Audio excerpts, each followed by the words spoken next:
عزیزان گرامی، غالب کے حوالے سے ہم نے اپنی گفتگو کا آغاز کیا تھا اور اسے جدیدیت کا علم بردار قرار دیتے ہوئے اولیت کا تاج اس کے سر پہ رکھا تھا۔ آج ہم اسی تسلسل میں اپنی بات کو آگے بڑھاتے ہیں۔ اس ضمن میں غالب کے بعض ناقدین کی آراء آپ کے سامنے رکھنا چاہتا ہوں، جنہوں نے غالب کی اس جدیدیت کو نہ صرف تحسین کی نظر سے دیکھا ہے بلکہ اسے غالب کے کلام کی ایک نمایاں اور اہم خصوصیت قرار دیا ہے۔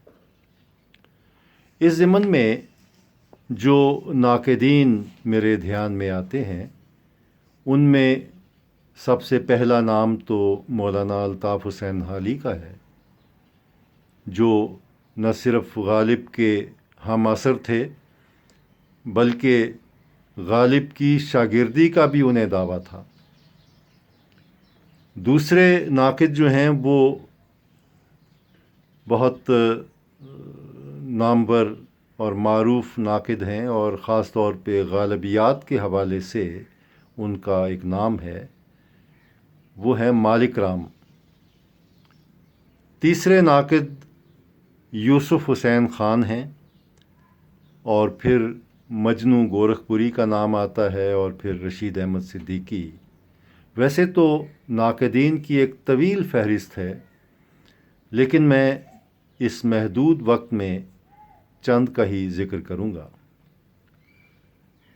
اس سلسلے میں جب ہم مولانا الطاف حسین حالی کی رائے دیکھتے ہیں تو انہوں نے تو جو سوانحی کتاب لکھی غالب کے حوالے سے، اس میں جا بجا غالب کے کلام سے مثالیں بھی انہوں نے پیش کیں۔ یادگار غالب ان کا بہت مشہور ان کی کتاب ہے غالب کے حوالے سے، تو ان کے کلام کے نہ صرف حوالے دیے ہیں بلکہ ان کی تشریحات کا بھی فریضہ ادا کیا، اور اس سے یہ ثابت کرنے کی کوشش کی کہ غالب جو تھے وہ اپنے عہد کے ایک جدت پسند اور جدیدیت کے علمبردار تھے۔ اس ضمن میں مولانا الطاف حسین حالی کا یہ کہنا ہے کہ غالب کی غزل میں اچھوتے مضامین پائے جاتے ہیں، یعنی منفرد، جو کسی اور کے ہاں ہمیں نظر نہیں آتے، اور بلکہ انہوں نے یہ جملہ لکھا ہے کہ یہ ایسے اچھوتے مضامین ہیں جنہیں کسی اور شاعر نے مس نہیں کیا، اور معمولی جو مضامین ہیں ان کو بھی ایسے طریقے سے لے کے آئے ہیں جو سب سے نرالا ہے طریقہ، اور اس میں نزاکتیں ہیں جن سے اکثر اساتذہ کا کلام خالی نظر آتا ہے۔ اب یہ مولانا الطاف حسین حالی کی رائے ہے، اور اس میں حرف زنی کی گنجائش نہیں۔ اس کی وجہ یہ ہے کہ حالی نے تو غالب کو بہت تفصیل سے جانچا پرکھا اور دیکھا بھالا ہے، لہٰذا انہوں نے ان کے کلام سے جو نتائج اخذ کیے ہیں ان کی صحت میں کوئی شک نہیں۔ اب اس کا میں ایک مثال میں دینا چاہوں گا کہ انہوں نے لکھا نا کہ اچھوتے مضامین۔ اب اچھوتا پن یہ ہوتا ہے کہ جو آپ کو ایک لمحہ حیرت میں لے آتا ہے، آپ اسے پڑھ کر یہ سوچنے پہ مجبور ہو جاتے ہیں کہ ایسا مضمون بھی بیان کیا جا سکتا تھا شاعری میں۔ اگر ایسا مضمون بیان کیا جا سکتا تھا تو غالب سے پہلے جو خدائے سخن تھے میر، ان کو یہ مضمون کیوں نہیں سوجھا؟ یا غالب کے جو ہم عصر ہیں ذوق، ان کو یہ مضمون کیوں نہیں سوجھا؟ آتش ایک بہت بڑا نام ہے، آتش کے ہاں یہ مضمون کیوں نہیں آیا؟ اب اس سے اس سوچ کا اور اس فکر کا اندازہ ہوتا ہے جو غالب کو قدرت نے ودیعت کی تھی، کہ سب سے الگ اور سب سے جدا، سب سے منفرد۔ میں مثال یہ دینے لگا تھا کہ غالب نے ایک مضمون عام طور پہ ہمارے شعراء استعمال کرتے رہے ہیں، منصور حلاج کی تلمیح جو ہے وہ بہت سے شاعروں کے ہاں استعمال ہوئی۔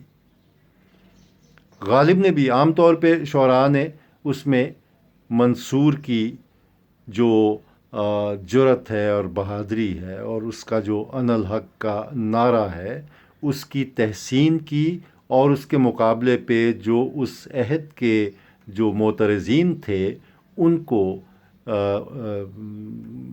کنڈیم کیا ہے۔ تو بات ٹھیک ہے، ہم بھی تلمیح کے طور پہ ہم منصور کی تعریف کرتے ہیں اور اس کے اس عمل کو قدر کی نگاہ سے دیکھتے ہیں۔ غالب کیا کہتے ہیں؟ دیکھیے، قطرہ اپنا بھی حقیقت میں ہے دریا لیکن، قطرہ اپنا بھی حقیقت میں ہے دریا لیکن، ہم کو تقلید تنک ظرفی منصور نہیں۔ اب یہاں پہ کیسا ایک اچھوتا اور نیا مضمون پیدا کیا کہ بات یہ ہے کہ ہماری ہستی جو ہے، غالب یہ اس شعر میں کہہ رہے ہیں کہ ہماری ہستی کا جو قطرہ ہے وہ بھی سمندر میں مل کر سمندر کی شکل اختیار کر لیتا ہے۔ منصور کا بھی یہ دعویٰ تھا نا کہ مجھ میں خدا حلول کر گیا، لہٰذا میرا وجود ختم ہو گیا اور باقی اللہ ہی اللہ رہ گیا۔ تو غالب بھی یہ مضمون پہلے مصرے میں بیان کر رہے ہیں کہ قطرہ اپنا بھی ہے حقیقت میں دریا لیکن، میری ہستی جو ہے وہ بھی حقیقت میں دریا ہے، قطرہ نہیں رہتا، کیونکہ دریا میں مل کر میری ہستی کا قطرہ جو ہے وہ بھی دریا ہو جاتا ہے۔ لیکن آگے کیا کہتے ہیں؟ ہم کو تقلید تنک ظرفی منصور نہیں، لیکن ہم منصور کی طرح تنگ ظرف نہیں ہیں کہ اس کیفیت میں ہم بھی انا الحق پکارنے لگ جائیں، ہم بھی اپنے آپ کو دریا کہنا شروع کر دیں۔ ہیں تو ہم قطرہ ہی، لیکن دریا کے وجود سے اپنا وجود ملا کر ہم دریا ہو گئے، تو ہم اپنے آپ کو دریا کہنا شروع کرتے ہیں۔ کہتا ہے ہم اس کم حوصلہ، تنک ظرف کم حوصلہ اور بے ہمت جو تھا منصور، اس کی ہم پیروی نہیں کر سکتے، جو فنا فی ذات کے مقام پر پہنچ جانے کے بعد اپنے اوپر قابو ہی نہیں رکھ سکا، برداشت ہی نہیں کر سکا۔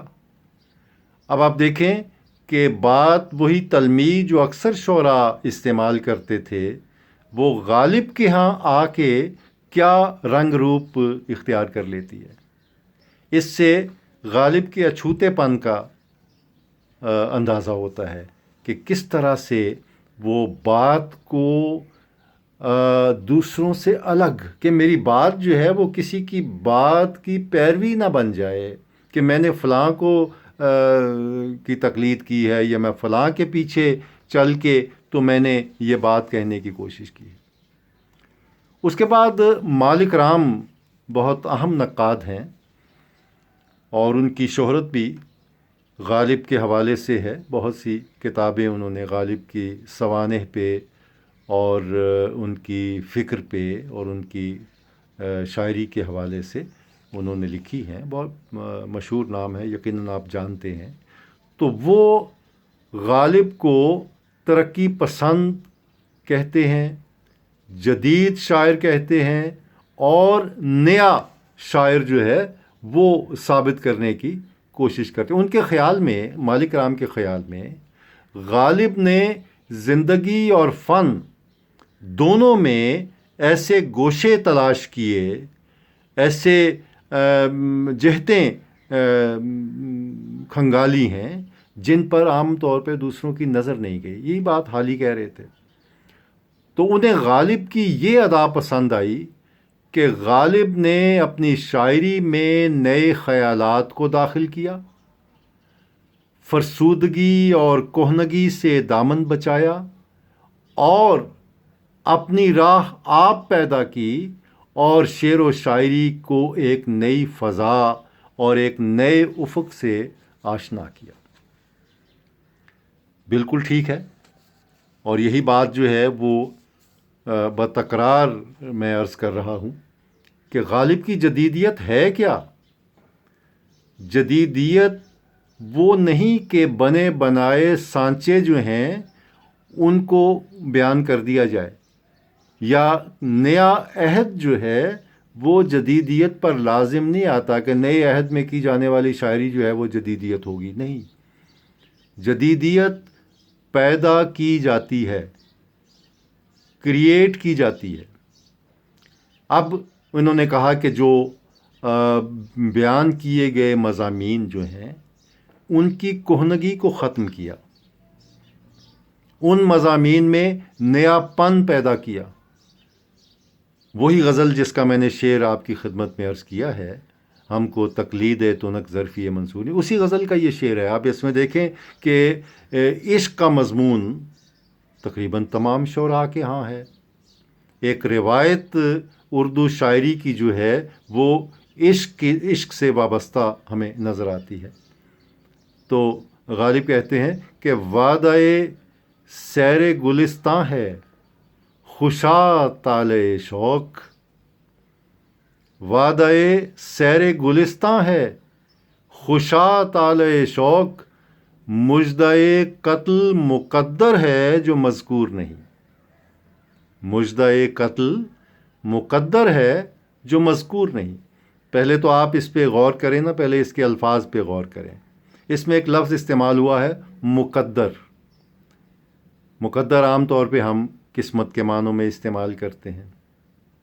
غالب نے نیا پن یہ پیدا کیا کہ اسے اور معنوں میں استعمال کیا، اور وہ معنی کیا ہیں؟ مقدر کہتے ہیں بات کرتے وقت یا بات کہتے وقت ایسے الفاظ چھوڑ جانا جو قرینے سے سمجھ میں آتے ہیں، یعنی پوشیدہ الفاظ، چھپے ہوئے الفاظ اس لفظ کے اندر موجود، اس کو مقدر کہتے ہیں.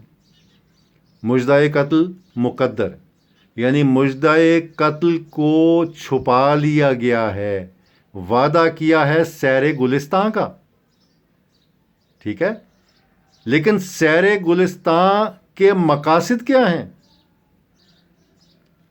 مقصد ہے مژدہ قتل، میرے قتل کا ارادہ ہے ان کا، جسے جو مقدر ہے، جسے اس وعدے میں چھپا لیا گیا. اب اس شعر کے معنی ذرا کر کے دیکھیں کہ خوشا طالع شوق، کتنی خوش قسمتی ہے میرے عشق کی کہ محبوب نے باغ کی سیر کا وعدہ کر لیا ہے. وعدہ سیر گلستاں ہے خوشا طالع شوق. خوشا طالع شوق، میرے جو عشق ہے، میرا شوق، عشق کو کہتے ہیں، طالع قسمت، میرے عشق کی قسمت کھل گئی کہ محبوب نے مجھ سے گلستاں کی سیر کا وعدہ کر لیا، اور سیر باغ سے جو حقیقتاً سیر مقصود ہے وہ میرے خون کا بہانہ ہے.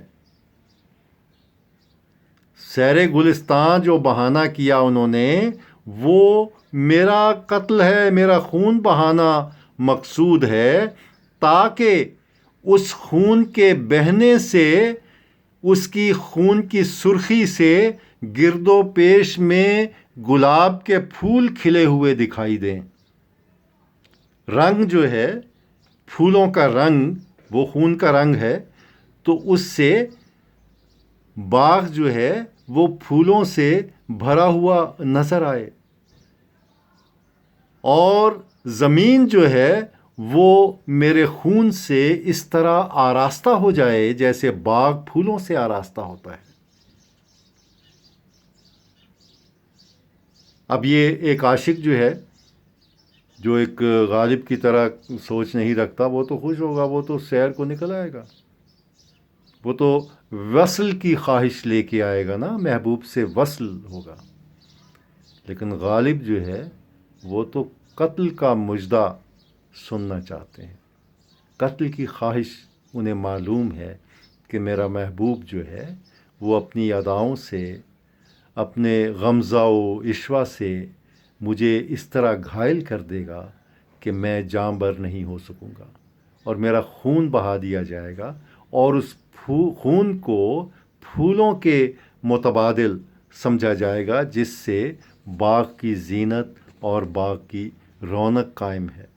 تو گویا سیر گلستان جو ہے، اس سے عاشق جو ہے وہ، عام عاشق جو ہے وہ سمجھا ہی نہیں مانے، غالب سمجھ گیا۔ غالب کہتا ہے کہ مقدر ہے اس میں جو بات، چھپی ہوئی بات ہے، پوشیدہ مرموز جو بات ہے، وہ اصل میں یہ ہے کہ وہ مجھے قتل کرنا چاہتا ہے اور اس سے اپنے تسکین چاہتا ہے۔ اب آپ دیکھیں کہ کیسا یہ یونیک آئیڈیا غالب نے پیش کیا، اور یہ غالب ہی کر سکتا تھا۔ بات یہ ہے نا، ہم اس کی جدیدیت پہ بات کر رہے ہیں، جدیدیت یہ ہے کہ بات جو ہے وہ نئے انداز میں کی جائے، مضمون وہی عشق کا ہے۔ عام شاعر ہوتا تو شاید وہ کہتا کہ میرے عشق کے پھولنے کے موسم آ گئے ہیں، کیونکہ محبوب نے باغ کی سیر کا وعدہ کیا ہے، اب وہاں جائیں گے، راز و نیاز ہوں گے، باتیں ہوں گی، ملاقاتیں ہوں گی، اور میرا جو عشق ہے وہ سر و سامان ہوگا۔ لیکن غالب نے کس طرح سے بات کو الٹا کے ایک نیا مضمون اور ایک نئی کیفیت جو ہے وہ پیدا کر دی۔ اس کے بعد مالک رام ہی ایک جگہ پہ لکھتے ہیں، دوسری جگہ پہ، کہ غالب نے فکر شعر میں عام شاعروں کی روش اختیار نہیں کی، اور اس راستے کو اختیار کیا جو ان کا اپنا بنایا ہوا راستہ تھا، اپنی تراشی ہوئی راہ تھی جس پر غالب چلے ہیں۔ اس کا اندازہ ہو گیا، ان دو اشعار سے ہی پتہ چل گیا۔ اب یوسف حسین خان جو ہیں، یہ بھی غالب کے ایک بہت بڑے ناقد ہیں، اردو غزل پہ انہوں نے بہت معرکۃ الآراء کتاب بھی لکھی ہے، اس کا مطالعہ بھی یقیناً آپ کے فائدے میں ہوگا۔ تو وہ غالب کی غزل میں جدت اور انوکھے پن کو بیان کرتے ہوئے کہتے ہیں کہ ہمیں اس کا احساس ہی نہیں ہوتا کہ یہ جدت آ رہی ہے، یا یہ انوکھا پن یا انفرادیت جو ہے غالب کی وہ آ رہی ہے، بلکہ جدت ادا میں بھی انہیں یعنی یوسف حسین خان کو غالب سب سے بلند مقام پہ بیٹھے ہوئے نظر آتے ہیں۔ وہ کہتے ہیں کہ اردو غزل میں جدت ادا کا امام غالب ہے۔ جدت ادا کیا ہوتی ہے؟ بیان کرنے کی میں نیا پن، جو بات کی خدا کی قسم لاجواب کی، جس کا کوئی جواب ہی نہ ہو، اس میں بھی نیا پن۔ وہ کہتے ہیں کہ غالب میر مومن کا انہوں نے حوالہ دیا کہ میر مومن جو تھے وہ بھی لفظوں پہ بڑی ان کو قدرت حاصل تھی، لیکن غالب لفظوں کو فاتحانہ انداز میں برتتے ہیں، اور ایسا معلوم ہوتا ہے کہ وہ جن لفظوں کو برت رہے ہیں وہ انہی کے لیے بنے ہیں۔ بڑی بات ہے۔ غالب نے اپنے لفظوں کے حوالے سے بھی ایک شعر کہہ رکھا ہے کہ میں وہ لفظ استعمال کرتا ہی نہیں جو عام سا لفظ ہو. اگر آپ کو کسی شعر میں کوئی عام سا لفظ نظر آئے نا تو وہ آپ شبہ کیجئے اس شعر پہ کہ یہ غالب کا ہو بھی سکتا ہے کہ نہیں. وہ کہتے ہیں کہ گنجینہ معنی کا طلسم اس کو سمجھیے، جو لفظ کے غالب میرے اشعار میں آوے. میرے شعروں میں جو لفظ آتا ہے وہ گنجینہ معنی کا طلسم بن جاتا ہے، ایک جادو نگری کا ماحول پیدا کر دیتا ہے، ایک طلسماتی اس میں کشش پائی جاتی ہے. لوگ کھنچے چلے آتے ہیں میرے لفظوں کی طرف. یہ خود غالب کا دعویٰ ہے اور اس کا ثبوت ان کے شعروں سے ہمیں ملتا ہے. میرا کبھی جی چاہتا ہے کہ میں آپ کو غالب کے اشعار کی تفہیم جو ہے وہ بھی کراؤں کسی موقع پہ، لیکن یہ ہے کہ ہم گفتگو کر رہے ہیں تو بیچ میں اشعار جو ہیں وہ آتے رہیں گے. تو غالب شناسی کا جو عمل ہے یہ کوئی آسان عمل نہیں ہے.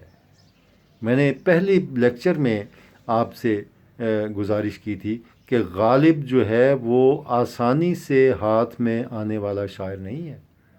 آپ یہ سمجھیں کہ دوسرے شاعروں کی طرح غالب کو بھی آپ اپنے قابو میں کر سکتے ہیں یا اس کی سخن سرائی کا سرا پکڑ کے تو غالب کی اتھا تک پہنچ سکتے ہیں، تو ایسا نہیں ہے. اب مجنو گورکھپوری صاحب یہ بھی ایک ناقد ہیں اور بڑے اچھے نقاد ہیں. وہ غالب کو قدیم اور جدید کے درمیان ایک پل کی حیثیت دیتے ہیں. غالب دو زمانوں کو جوڑنے والا ہے، روایت کو جدت کے ساتھ جوڑ کے ایک نیا منظرنامہ تشکیل دیتا ہے. چنانچہ انہوں نے روایت سے اقتصاب بھی کیا، روایت سے انہوں نے کنسیب بھی کیا ہے. یہ نہیں کہ غالب کلیتاً روایت کے خلاف تھے، ایسا نہیں ہے. روایت سے اقتصاب بھی کیا اور نئے رجحانات کا ساتھ بھی دیا. نئے رجحانات کو ساتھ لے کے چلے، بلکہ نیا پن، بات ہوئی پہلے، نیا پن پیدا کیا انہوں نے. اس طرح انہوں نے تقلید یعنی روایت کے کو لے کے چلنا اور اجتہاد یعنی نیا پن، تقلید اور اجتہاد دونوں سے انہوں نے کام لیا. چنانچہ ان کی یہ تحریر ہے، ان کا جملہ ہے کہ غالب اپنے عہد کی مخلوق بھی تھے اور نئے عہد کے خالق بھی تھے. بڑا اچھا جملہ ہے. گویا بیک وقت انہوں نے خالق اور مخلوق کا کام جو ہے وہ کیا. وہ تقلید اور اجتہاد دونوں کے بیک وقت قائل تھے.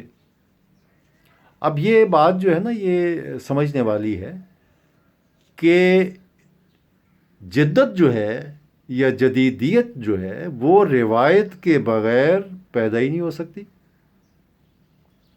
کسی بھی آپ جدت کہیں گے، روایت سامنے ہوگی تو آپ کو معلوم ہوگا نا کہ یہ روایت کے مقابلے میں یہ جدت ہے. تو روایت پر پورے قدموں سے کھڑے ہو کر اس میں سے جدید انداز اور جدید لہجہ اور جدید بیان تراشنا جو ہے یہ ہنرمندی ہے. کیونکہ روایت تو آپ کے ہاتھ میں ہے، آپ کو علم ہے کہ اس معاملے میں یہ کام ہو چکا ہے اور یہ فلاں کام کرنے والے تھے، اس میں یہ شعر جو ہے وہ مثال دی جا سکتی ہے، اس شعر کی مثال دی جا سکتی ہے. لیکن جدت تو آپ نے دیکھی نہیں ہوئی. تو معلوم زمینوں پر کھڑے ہو کر نئی زمینوں کا سراغ لگانا یہ ہے اصل میں کام. اور غالب جو تھے وہ اس کام کے ماہر تھے اور انہوں نے بڑی تندہی سے اور بڑی محنت سے اور استقامت سے اور اولو العزمی سے یہ کام جو ہے یہ سر انجام دیا. اب آخر میں رشید احمد صدیقی کی رائے پیش کرنا چاہتا ہوں. رشید احمد صدیقی کہتے ہیں کہ غالب نہ صرف ایک عظیم تہذیب اور روایت کے امین ہیں بلکہ عظیم تر تہذیب و روایت کے خالق بھی ہیں۔ ان کی روایت ان کی شاعری ہے اور ان کی تہذیب ان کی انسانیت۔ اب یہ انسانیت کا شاعر بھی غالب کو کہا گیا۔ انہوں نے انسان کا ذکر کیا اور اس کی اصل کو دریافت کر کے اسے سربلند کرنے کی کوشش کی، اور وہ انسان، اس میں اپنی مثال دیتے ہیں، وہ انسان جو مشکلوں، مصیبتوں، تکلیفوں، آزاروں کی آغوش میں پلتا ہے اور ان آزاروں اور مصیبتوں کو خاطر میں نہیں لاتا۔ اپنی مثال انہوں نے پیش کی ہے۔ رنج سے خوگر ہوا انسان تو مٹ جاتا ہے رنج، مشکلیں اتنی پڑیں مجھ پر کہ آساں ہو گئیں، یا مشکلیں مجھ پر پڑیں اتنی کہ آساں ہو گئیں۔ یہ ذرا دیکھ لیجئے گا کہ میں نے تو اپنی مشکلوں کو، یہ ہو نہیں سکتا کہ مشکلوں کے بغیر، تکلیفوں کے بغیر اور ایک جان کاہی کے عمل سے گزرے بغیر زندگی جو ہے وہ ہمیں نصیب ہو جائے یا عشق ہمیں نصیب ہو جائے۔ ہم تو مصیبتوں، تکلیفوں، طوفانوں کے پالے ہوئے ہیں۔ ہم نے تو انہی تکلیفوں اور انہی مشکلوں کے آغوش میں آنکھ کھولی ہے، اور اب تو یوں محسوس ہوتا ہے جیسے تکلیف ہے ہی نہیں، مشکل ہے ہی نہیں، مشکلیں مجھ پر پڑیں اتنی کہ آساں ہو گئیں، ساری مشکلیں میرے، یہ نہیں کہ مشکلیں ختم ہو گئیں، مشکلیں ہیں لیکن اتنی تسلسل اور تواتر سے مجھے مشکلوں کا سامنا کرنا پڑا کہ اب مجھے مشکل کا احساس ہی نہیں ہوتا، مجھے لگتا ہی نہیں کہ یہ مشکل ہے۔ آدمی جس چیز کا عادی ہو جائے وہ اس کے لیے آسان ہو جاتی ہے۔ آپ حالات کی ستم ظریفیوں کے اگر عادی ہو جائیں تو پھر ایک وقت آتا ہے کہ آپ کو حالات کی ستم ظریفیاں کچھ نہیں کہتی، وہ آپ کے لیے آسان ہو جاتی ہیں۔ چنانچہ غالب نے یہ کام جو ہے یہ انجام دیا، اور اس میں جو مشکلوں کو بھی اپنے لیے لذت کا سامان بنا لیا۔ لذت آزار کی لذت، عجیب یہ ویسے مضمون ہے کہ لذت آزار جو ہے اس میں غالب جو ہیں وہ کس طرح سے خوش رہتے ہیں، اور کہتے ہیں کہ لذت آزار جو ہے وہ میرے لیے ایک ٹانک کی حیثیت رکھتی ہے۔ آزار کی لذت، مزہ میرے لیے زندگی بخش ہے، مجھے زندگی عطا کرتی ہے، اور میں تو مشکلوں میں خوش رہتا ہوں، مشکلیں مجھے کچھ نہیں کہہ سکتی۔ عزیزان گرامی، غالب کو سمجھنے کے اور غالب کی تفہیم کے بہت سے زاویے ہیں۔ میں کوشش کر رہا ہوں کہ میں ان تمام زاویوں اور ان تمام پہلوؤں کو آپ کے سامنے لے کے آؤں، تاکہ آپ کم از کم اس مرحلے پر غالب کی اس طرح سے تفہیم کر سکیں جس طرح غالب عام حالات میں ہمیں نظر نہیں آتا۔ غالب جو کچھ ہے اس سے پرے ہے، ٹھیک ہے نا؟ اور غالب ہی نے یہ بات کہی ہوئی ہے کہ ہے پرے سرحد ادراک سے اپنا مسجود، قبلے کو اہل نظر قبلہ نما کہتے ہیں۔ یہ قبلہ تو صرف قبلے کا سراغ دینے کا ایک نشان ہے، ہمارا مسجود جو ہے وہ تو سرحد ادراک سے بھی، عقل سے بھی پرے ہے۔ تو ایسے غالب کو سمجھنے کا بیڑا آپ نے اٹھایا ہے، اللہ آپ کو کامران کرے، ترقی دے، اور آپ صحیح تفہیم، میں یہ سمجھتا ہوں کہ اگر غالب کو صحیح طریقے سے ہم سمجھ جائیں اور اس کی کسی نہ کسی سطح پہ تفہیم ہو جائے تو یقیناً ہم آدھے سے زیادہ ادب بلکہ پورا ہی ادب جو ہے وہ سیکھ جاتے ہیں۔ اپنا خیال رکھیے گا، بہت شکریہ۔